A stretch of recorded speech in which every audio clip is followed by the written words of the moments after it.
The Watership Down podcast is intended for listeners who are familiar with the plot. There will be spoilers. This episode is scripted, narrated, recorded and edited by Newell Fisher.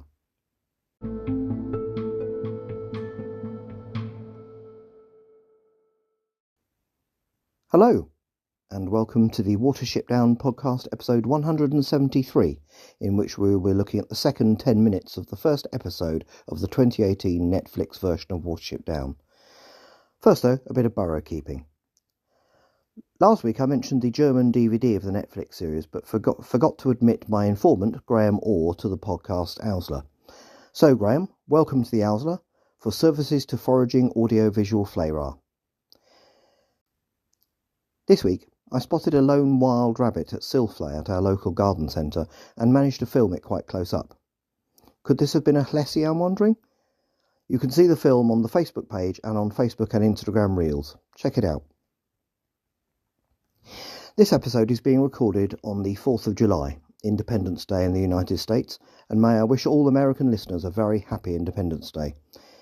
By sheer coincidence, this is also the day of what promises to be a historic general election here in the UK. Interestingly, this year's presidential election in the US will take place on the 5th of November, which you might argue is the closest we have to an Independence Day on this side of the pond, though the political origins of the 2 days could not be more different. And so, as we say here in Britain, remember the 5th of November. And you can make of that what you will. In the film The Great Escape, 1963, American prisoners of war invite their British allies to join them in a celebration of this important day in American history, and the British are happy to join in. And this reminds me of two things. Firstly, that it is very important for any nation that has won any war to also remember the wars it lost, and why. To do otherwise is to risk a descent into blind nationalism. Secondly, I would say that it is important to remember that any two nations who have fought in a war, however bitter, can end up reconciling and becoming friends, and even allies.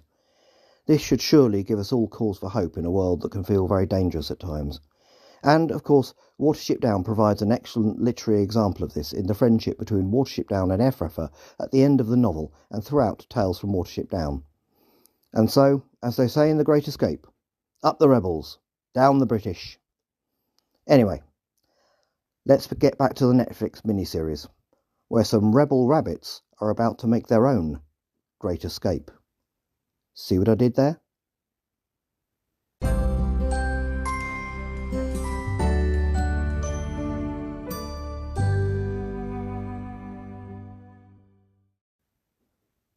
Netflix miniseries Episode 1 Part 2 The River and the Road. Part 2 of Episode 1, The Journey, runs from 10 minutes into the episode to 20 minutes 30, and the reverse timings are 40 minutes 10 to 29 minutes 40. The equivalent chapters from the book are chapters 4 to 10, from the departure to the road and the common. As we rejoin the action, Hazel has just persuaded Blackberry and Bluebell to join the group planning to leave Sandalford Warren. He moves away from them as two Owsler members pass nearby. Fiver, meanwhile, is talking to Hawkbit and Dandelion, telling them to join the group at Frith Down under the bridge. Hazel is talking to Dewdrop, the doe he fancies in this version. He tells her they are meeting Fu Enlay at the cattle bridge, which appears to be on the bridge. Presumably the moon will be full and rising at about the same time as sunset. However, she is clearly not persuaded, and Hazel looks on sadly as she moves away. It is now dark, and under the bridge Hazel and Fiver wait nervously. Hearing a rabbit approach, Hazel calls out Dewdrop's name hopefully, but it is not her. Blackberry and Bluebell arrive with Hawkbit and Dandelion. Hawkbit expresses surprise at how few there are, and asks where the does are, true to form for this version of him. Hazel, clearly still hoping to persuade Dewdrop to join them, wonders if they should go back and persuade more to join them. Fiver quietly tells him she isn't coming. A tin can floats past them in the brook. Fiver comments that there have been more of those kinds of things recently. Hazel says they should go. He is interrupted suddenly by Captain Holly, who is on top of the bridge. An Owsler member blocks one side of the bank under the bridge while Holly blocks the other. He tells them they are all under arrest. Once again, unlike in the book, it is not just the Owsler members who are in trouble, mainly because there is no Silver here, and Bigwig is also absent. Fiver tries to persuade Holly something bad is coming, and Hazel points out there are more of them, making it clear they are prepared to fight. And then Bigwig arrives by Holly's side, and he is angry. Then again, this Bigwig usually is. He has a go at Hazel for nearly getting him kicked out of the Owsla when he let him and Fiver in to see the Threarar. All seems lost. And then, having let Hazel think he was in deep trouble, he turns on Holly. It turns out he was just, what? Toying with Hazel? Letting him know what it is like to have him as an enemy? Or was he just having some fun? This Bigwig really isn't very pleasant. However, he has decided he is sick of the Owsla and of the Warren. He chases Holly onto the top of the ridge and tells him to go or they will all be killed. We see 2 Owsla members run away. Holly follows them. Bigwig tells Hazel that someone must have tipped off the Owsla. They need to go before they come back in force. Hazel tells them to all follow the line of the stream into the woods. He briefly looks back sadly at the holes of Sandalford Warren and departs. And so the group that leaves Sandalford in this version consists of 7 buck rabbits: Hazel, Fiver, Bigwig, Blackberry, Bluebell, Hawkbit and Dandelion. Absent are Silver, Acorn, Buckthorn, Speedwell and Pipkin. But Bluebell is an addition from the book in which he travels to Watership Down with Holly after the destruction of Sandalford. In the next shot they are deep in the moonlight-dappled wood and clearly already very scared. It is an effective and atmospheric sequence. Hawkbit doesn't help by asking Blackberry if this is where the Black Rabbit of Inlay lives. He elaborates by describing his warren. Even rational Blackberry has to ask him to stop. There is no tale of the blessing of Elachrarar to cheer them up, and no Lendry or Badger to spur them on their way. We see an aerial shot track them from above. They pass the skeleton of some creature.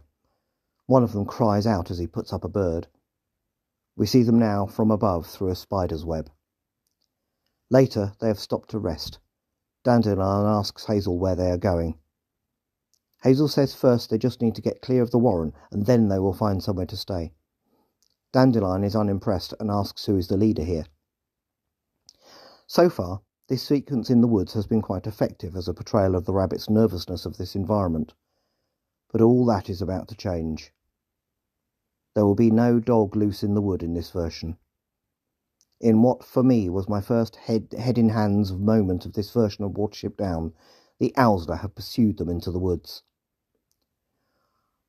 What follows is what I am sure is a very effective sequence for anyone not familiar with the original story, but it really made my originalist hackles rise.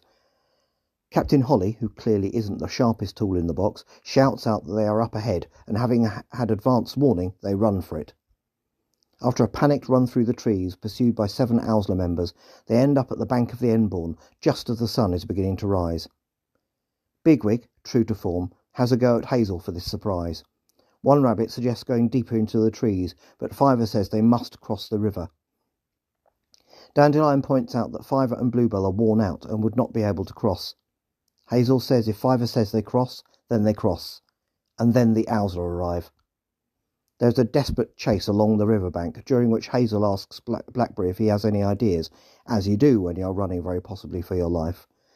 Blackberry says he has an idea related to the human objects that move on top of the river, like the tin can they saw earlier.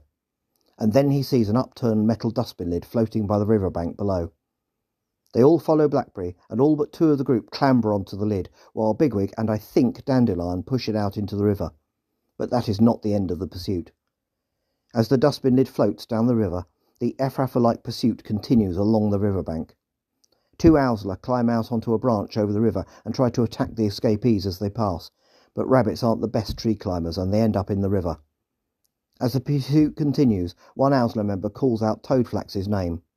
Along with Scabious, who is credited in the subtitles as one of the Owsla who bullied Hazel and Fiver at Sandalford, they are the only named members of this Owsla beside Holly and Bigwig. Further down the river, an Owsla member launches himself at Bigwig in the river in a last-ditch effort to capture them, but Bigwig manages to kick him away as they at last manage to steer the dustbin lid to the opposite bank. The remaining 5 Owsla look on as an enraged Holly shouts that he will see Bigwig again, and next time there won't be a river between them. As the escapees climb off their improvised boat on the opposite bank, Bigwig laughs that he is counting on it. As the dramatic music that has accompanied this scene reaches a crescendo, they disappear from view along a ditch leading south, away from the Enbourne. It is later on that sunny summer's day. Bluebell, who is the only grey rabbit of the group, is explaining that now he is the group's official storyteller. So, not Dandelion then? He is going to turn the tale of their escape into an epic story of an escape down raging rapids led by Hazel. Hazel points out that it was Blackberry's idea, but Bluebell insists it was his leadership that showed them all the way, and he refers to Hazel as Hazel Ra. Cue Bigwig, who delivers the put-down from the book's lost paragraph, saying that the day he calls Hazel that will be the day he stops fighting. In the book, this is Bigwig's first and rare moment of unnecessary cruelty, but not here. Hazel just smiles and shakes his head. As the group move along a dry, rutted track, Hawkbit complains that they are vulnerable out in the open and asks why their new home has to be so far away. Blackberry says because Fiver says so. This is unconvincing for Hawkbit, but Blackberry insists that Hazel knows when not to take Fiver so seriously. Hazel and Fiver bring up the rear. It seems they may have heard this exchange. The group are approaching a road. There has been no crow attack yet, and no beanfield. We hear a hoodoo speed past. Bigwig tells them to go through a hedge and they arrive at the side of the road. Bigwig goes straight onto the asphalt and Hazel sniffs at it. He asks what this is.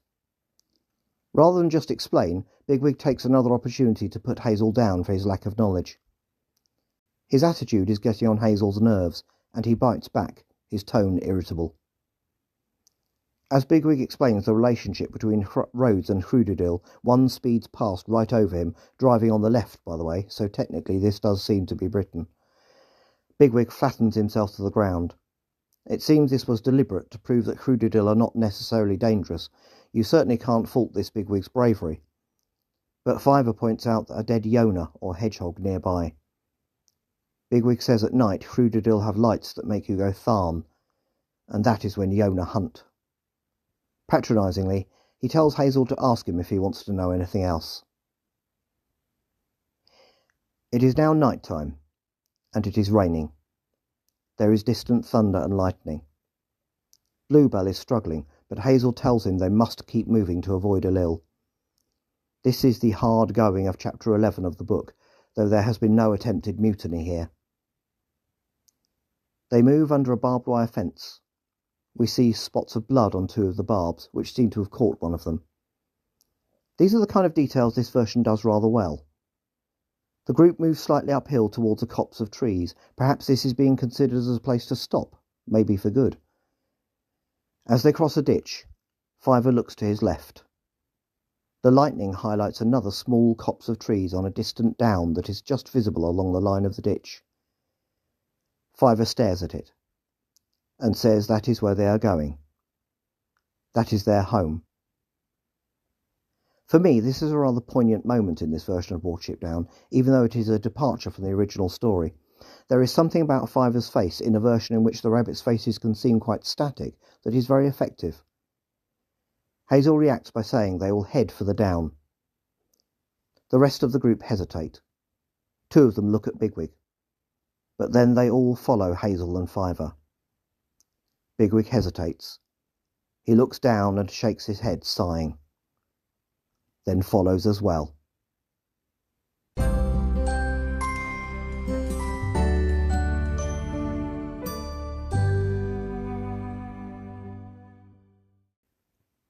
Comparison with the book. So then, where to start?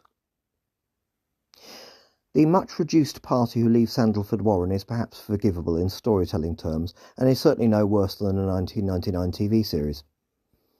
Hazel's love interest, Dewdrop, does not seem to add anything to the plot, and I can only assume that her inclusion was to get a female voice into the action earlier than in the original story. In terms of representation, I'm not going to object to that especially, but why not just have the courage of your convictions and gender swap one of the leaving party, and then retain her full role in the plot, unlike Blackberry in the 1999 TV series.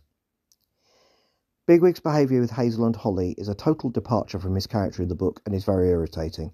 However, the sequence in the woods is very effective, at least until the pursuing Owsla arrive. The pursuit at the Endbourne is pure sensationalism and is frankly an insult to the original story, and I am sorry to say it will not be the last. The encounter with the road is acceptable, apart from Bigwig's behaviour yet again, but it is a real shame that the hard going is summarised so much. The potential rebellion is an important part of the evolving cohesion of this group of rabbits, but here almost all of its participants are absent. As I said in the main narrative, for me, Fiver's first sight of Watership Down works very well. He had no time to say what kind of home they were looking for at the Endbourne, and this version at least takes some time to let him see their future home at an appropriate point in the story, which not even the 1978 film managed to do, transplanting our first sight of Watership Down to when they leave the Warren of the Snares. Overall then, a real mixture this one. A section of this film I find myself either loving or hating, with very little in between.